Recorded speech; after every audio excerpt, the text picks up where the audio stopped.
History said women will give everything to their children, love them and nurture them. Men prepare their kids for the real world.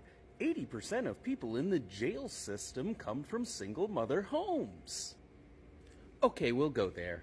The origin of your claim can be traced back to a 1995 report published by the Heritage Foundation, a tax-exempt 501c4 conservative think tank whose mission is to formulate and promote public policies based on the principles of free enterprise, limited government, individual freedom, traditional American values, and a strong national defense. While the Heritage Foundation claims to work on behalf of the American people, they in fact serve as a shell company for corporations to funnel dark money into politics, boasting both the Reagan and Trump administrations implemented nearly 2/3 of their policies. In 2021, they spent $5 million lobbying to block voting rights in battleground states. Here's leaked video of their executive director, Jessica Anderson, bragging about writing GOP voter suppression bills across the country that year. Iowa was the first state that we got to work in, and we did it quickly and we did it quietly. Honestly, nobody noticed. At the end of the day, the bill that Governor Kemp signed and the Georgia legislature marshaled through had 8 key provisions that Heritage recommended. The man behind the report you referenced, Patrick Fagan, has authored numerous articles for the Heritage Foundation, such as How Welfare Harms Kids and Virgins Make the Best Valentines.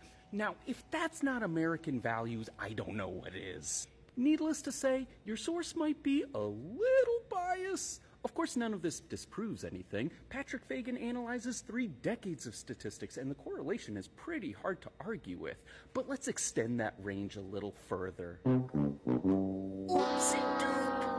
It's also worth pointing out that being the child of a single mother doesn't mean you have an absent father. It simply means your parents are not married. Parents could very well be living together and still be legally designated as single. While it is in fact wrong to say 80% of convicts come from fatherless homes, there is indeed a very clear correlation between violent crimes and the male gender. Ironically, 80% of people arrested for violent crimes are male, and nearly 90% of known homicides are committed by men.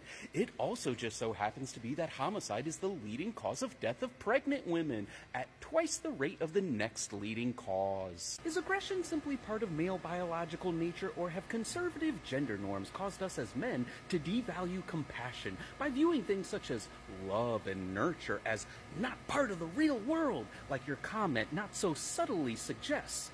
You think that might be linked to male aggression?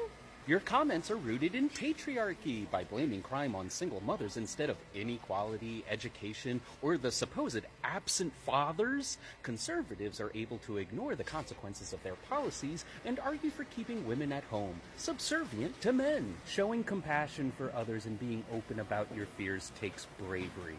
Cowards view this behavior as a sign of weakness.